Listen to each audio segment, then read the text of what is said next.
Hi guys, मैं हूं पवन पारिक। आज हम वर्ल्ड के टॉप मोस्ट फ्रॉडस्टर या फिर टॉप मोस्ट कॉन के बारे में सुनने जा रहे हैं।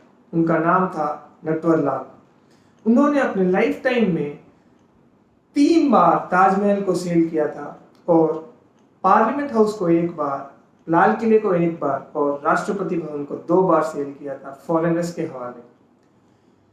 पुलिस ने उनको अपने लाइफ टाइम में 9 बार गिरफ्तार किया था। सारी बार वो फरार होने में काबिल हो गए थे। ऐसा कहना है लोगों का कि वो वर्ल्ड के टॉप मोस्ट फ्रॉडस्टर में से जाने जाते हैं। उनके गांव वाले उन्हें रॉबिन हुड भी मानते हैं। ये छोटी उम्र से ही करते थे। ऐसा कहा जाता है कि छोटी उम्र से ही वो बहुत ज़्यादा नॉटी थे। हम वीडियोस में चले जाते हैं, उससे पहले मैं आपको बता देता हूँ कि हमारे चैनल की तरफ से हम गिव अवे दे रहे हैं अमेजॉन के वाउचर्स। 3 लकी विनर्स को 1000 रुपीज़ का अमेजॉन वाउचर्स मिलेगा। आपको सिर्फ मुझे सब्सक्राइब करके स्क्रीनशॉट लेके मेरी ईमेल आईडी पे एक ईमेल भेजना है। लकी ड्रॉ के थ्रू हम सेलेक्ट करेंगे विनर्स को और यूपीआई के थ्रू हम पेमेंट करेंगे उनको। मेरी ईमेल आईडी है pawanmcc36@gmail.com। स्पेल कर देता हूँ, PAWANMCC36@gmail.com। आप इस पर स्क्रीनशॉट भेजिए एंड 3 लकी विनर्स को हम 1000 रुपीज़ का अमेजॉन वाउचर देंगे। चलिए हम वीडियो के अंदर चलते हैं। नटवर लाल, जिनका जन्म सन 1912 में बिहार के एक छोटे से गांव सिवान में हुआ था, एक जमींदार के घर पे हुआ था उनका। पहले उन्होंने पहली चोरी तब की थी जब वो बहुत ज्यादा छोटे थे। उनके नेबर ने उन्हें एक चेक देके 1000 रुपये विड्रॉ करके लेके आने के लिए कहा था। उन्होंने 1000 रुपये तो विड्रॉ करके लेके आ गए, पर एक फर्जी चेक बुक वैसी उन्होंने बना ली एंड एग्जैक्टली जो कोई साइन करता था वैसे ही वो करने सीख गए थे। एंड बैग में जाके उन्होंने फिर से 1000 रुपये निकाले थे 100 रुपये करके।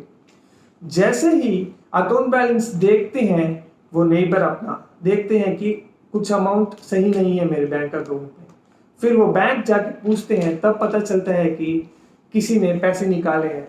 पुलिस कंप्लेंट देते हैं और पुलिस फाइंड आउट करती है कि ये काम नटवर लाल ने किया था। उनके पापा उन्हें डांटते हैं, मारते हैं। ऐसे होते ही वो नाराज होकर अपने घर से भाग जाते हैं। फिर वो कलकत्ता चले जाते हैं। कलकत्ता जाके अपनी पढ़ाई शुरू करते हैं लॉयर की। एक प्रोफेशनल लॉयर भी वो बन जाते हैं। फिर वो सोचते हैं कि मुझे बहुत सारा पैसा कमाना है, इसलिए वो एक प्रोस्टिट्यूट पॉइजनिंग करते हैं। प्रोस्टिट्यूट पॉइजनिंग को क्या कहते हैं? उस समय वो कलकत्ता में प्रोस्टिट्यूट को कहते थे कि मैं आपको जो भी चीज़ चाहिए मैं दिलाऊंगा। ऐसे कह के साथ में लेके जाके उनको पॉइजनिंग दे देते थे और वो मूर्छित हो जाते थे। वहीं पे मूर्छित होते ही उनके सोने और पैसे जो भी होते थे वो लेके फरार हो जाते थे। ऐसे में इन प्रोस्टिट्यूट्स ने कुछ दिनों के बाद पुलिस कंप्लेंट की। फिर पुलिस कंप्लेंट देने के बाद पुलिस को ऐसा पता चला कि यह और कोई नहीं नटवर लाल ही है। फिर वो जेल गए। जेल से भी छूट के वहां से वो आ गए थे। जैसे ही वो जेल से छूट के आए, उसके बाद उन्होंने सोचा कि मैं अब से स्मार्ट काम करूंगा। जैसे मैं चोरी तो करूंगा पर पकड़ा नहीं जाऊंगा, ऐसा सोचा था उन्होंने। फिर वो एक रेलवे पुलिस बन जाते हैं। रेलवे पुलिस की वर्दी पहन के रेलवे में चोरी करते हैं।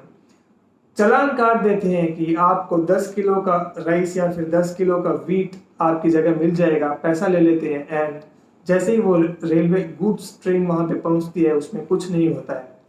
फिर ये कंप्लेंट भी जाती है एंड पुलिस फिर से उनको गिरफ्तार करके जेल में डालती है। फिर जब वो बूढ़े हो गए थे तब उन्होंने ऐसा प्लान किया कि कोई भी उन्हें पकड़ ना पाए। वेशभूषा बदल के वो लोगों को लूटते थे। एक बार तो उन्होंने हमारे देश के पहले प्रधानमंत्री राजेंद्र प्रसाद की वेशभूषा बदल के चोरी की थी। वही नहीं, वह बहुत सारे हमारे देश के मेन मिनिस्टर की वेशभूषा धारण कर लेते थे और लोगों को उल्लू बनाते थे। ऐसा एक किस्सा मैं आपको बताता हूँ। एक समय ऐसा था जब उन्होंने प्रेसिडेंट के पीए कह के एक दिल्ली के बिजनेसमैन को ठगा था। उनके पास उन्होंने जाके कहा था कि मैं प्रेसिडेंट का पीए हूँ और मुझे 100 रोलेक्स वॉच चाहिए।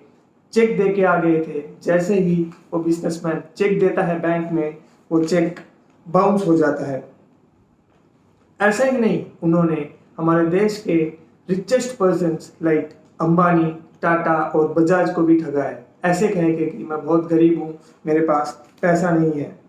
उन्होंने ताजमहल ये कह के बेचा था कि इंडियन गवर्नमेंट इसे मेंटेन नहीं कर पा रही है और इसके कारण 100 साल का कॉन्ट्रैक्ट दे रही है, ऐसे कागज बना के बेच दिया था फॉरेनर्स को और करोड़ों का प्रॉफिट देखा था उन्होंने। फिर जैसे ही पुलिस ने जांच की तब पता चला कि 8 स्टेट की पुलिस उन्हें ढूंढ रही है, 8 स्टेट की पुलिस उन्हें ढूंढ रही है। और ऐसे पता चला कि उन्होंने 50 वेशभूषा में लोगों को ठगा है। जैसे ही उन्हें पता चला, फिर पुलिस ने उन्हें अंदर कर दिया। अंदर करने के बाद भी वो हर बार फरार हो जाते थे। 7वीं बार जब पुलिस ने अंदर उन्हें किया था, तब एक इंटरेस्टिंग सी कहानी मैं आपको बताता हूँ। तब वो जेल के आगे जो दो गार्ड्स होते हैं, उन्हें कहते हैं कि मेरे पास बहुत ज़्यादा पैसा है, मैं आपको पैसा दूंगा, मुझे कैसे भी यहाँ से निकालिए। 2 बंडल देते हैं पैसों को दोनों पुलिस वाले को। फिर वो क्या करते हैं, एक एसआई की, सब इंस्पेक्टर की वर्दी ला के इन्हें दे देते हैं और सब इंस्पेक्टर की वर्दी पहन के वो वहाँ से निकल भी जाते हैं। जैसे ही वो दोनों वार्ड पुलिस देखते हैं उस बंडल्स को, उसमें पैसे नहीं होते हैं, न्यूज़पेपर होते हैं। कहा जाता है कि उन्हें लास्ट अपने 84 ईयर्स में देखा गया था, जब वो फरार हुए थे एक रेलवे स्टेशन से।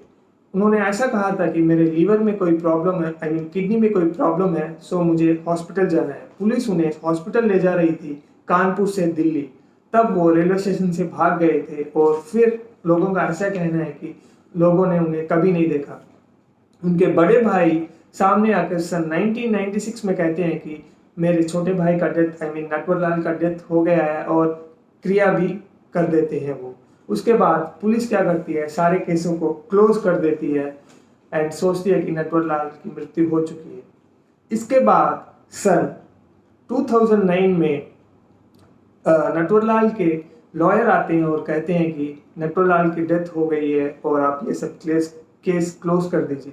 फिर पुलिस कहती है कि नटवरलाल की डेथ तो पहले ही हो चुकी थी, बहुत पहले ही हो चुकी थी, अब क्या बोल रहे हैं। तब वो लॉयर बोलते हैं कि वो सब साजिश थी आपसे बचने के लिए, उनकी डेथ अभी हुई है।